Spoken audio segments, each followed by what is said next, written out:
Hello, I'm Chassot-Petersen, the founder of Beewellnews. And today, a bit of a controversial issue, carbon credits. Okay, hear me out. Carbon credits might sound like finance class meets climate guilt, but don't tune out just yet, because behind the jargon is a powerful tool that, if done right, could actually clean up this beautiful mess we're living in and improve our health while we are at it. We all know emissions are wrecking the planet, but what we often overlook is what they are doing to us. More asthma, respiratory issues, higher cancer risk, stress skyrocketing, climate disrupted zones. And this isn't just about polar bears. It's about lungs, brains, and bank accounts. Enter carbon credits. In theory, they let businesses and individuals balance their emissions by investing in projects that actually remove or reduce carbon from the atmosphere. In practice, the story gets a little trickier. Big tech jumped in hard. According to public info, Microsoft wants to remove all its emissions since 1975. Google says it's shifting from offsets to full net zero. Apple's aiming for carbon neutral products by 2030.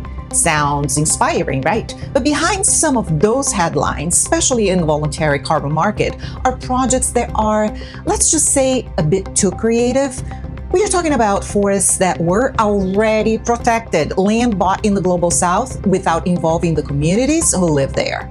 Or worse, offsets sold for carbon that never even left the atmosphere in the first place. And that's called greenwashing. When sustainability becomes a branding tool instead of real-world action. But when carbon credits are done right, that can be game-changing. They can regenerate ecosystems, support indigenous land, and boost mental and economic well-being. And one company working toward that model is Naturalia. They don't just plant trees, they restore entire ecosystems in South America with an eye on transparency, biodiversity, and local prosperity.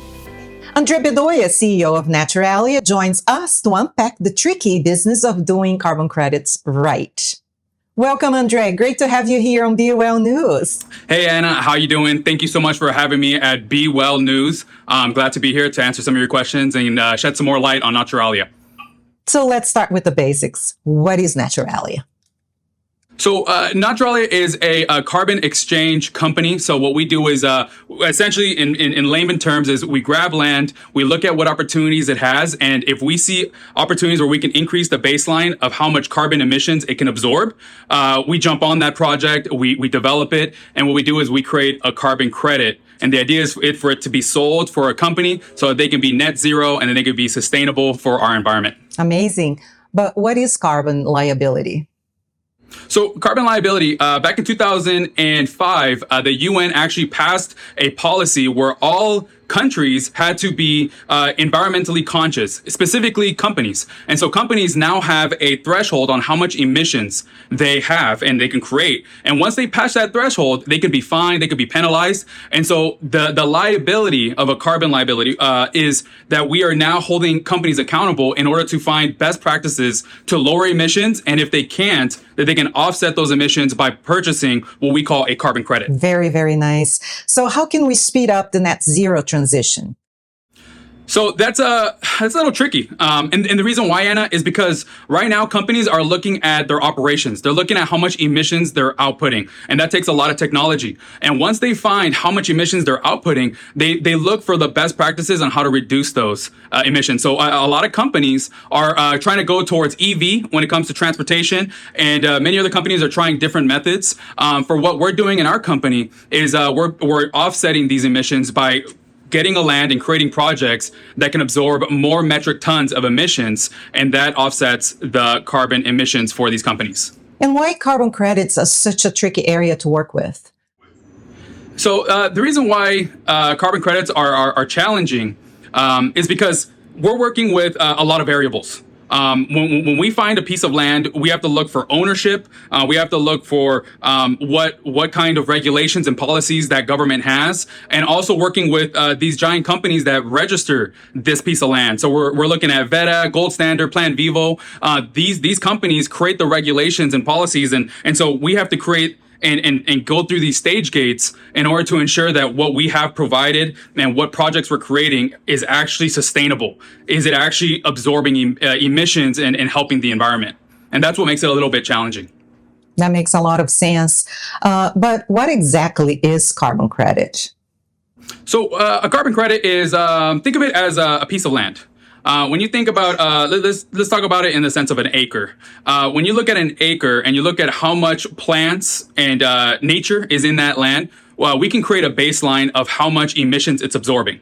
And what we do is we create projects within that land. And when we create those projects, we look at how much emissions it could absorb with those projects added to it. Can we increase that baseline? And when we can actually make the claim that we are not only improving the environment, but we're actually looking for sustainable ways to be able to absorb more emissions. And that's better for you and better for me. And so the idea is that a carbon credit is looking for this land, finding those projects, increasing the baseline, and eventually retiring it to a company where they're trying to improve their emissions. How does this really impact the real world?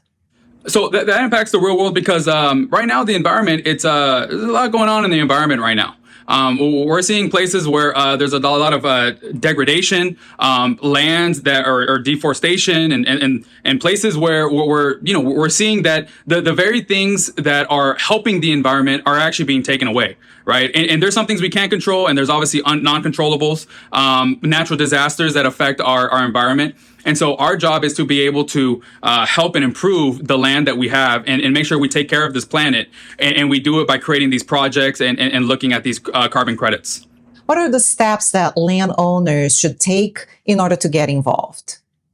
Yeah, so for a landowner to get involved with carbon credits, first they'd have to find a company like ours, like Naturalia, who are able to look at their land, look at what kind of projects we can have with that land, and then take them through the stage gates of eventually getting that land accredited, validated, and eventually registered and retired for companies to purchase.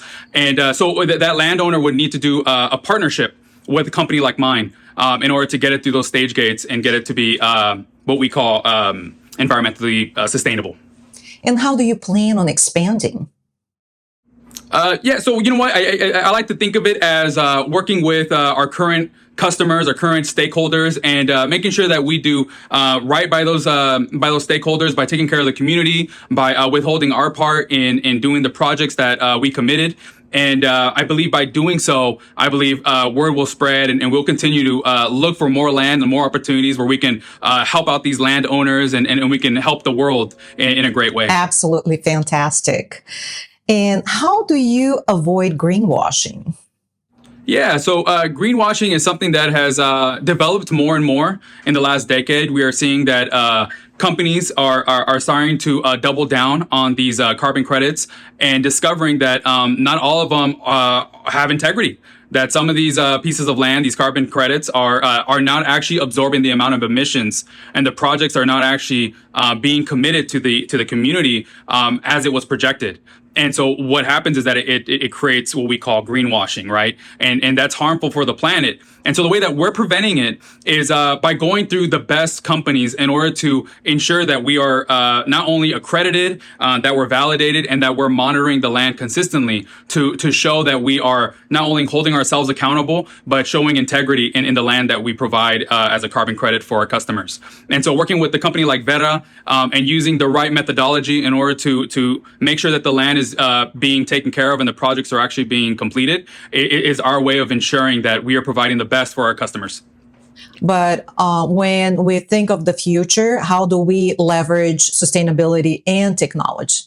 Yeah, so when it comes to looking at a piece of land, the way that we monitor and we measure it is we actually use satellites. And so we use satellites that look at the plot of land, and we look at the places that are degraded, where we can implement a project. And what we do is we actually use drones as well. And this is an opportunity where we can monitor the land and be able to see what opportunities we can create. And as we start implementing these projects, we're able to see that the technology is able to show us how much progress we've actually made with the land. And so right now, I believe that the world is actually becoming more environmentally conscious. And as this industry grows, I'm seeing that technology as well is growing within it. And so I wouldn't be surprised in the next 10 years, technology is really, for example, AI is definitely implemented and emerging within this company, within this industry. And we see companies like Apple who have become net zero, and I know many other companies are following suit with that bold claim. And so we want to be able to ensure that we can not only have integrity when it comes to our carbon credits, but that we can see that we can impact the world in a greater way for our next generation. Wow, such a nice mission. Thank you so much, Andree, for sharing your time and your mission with Beewellnews. Thank you so much for having me at Beewellnews. I appreciate it. And you guys have a good day.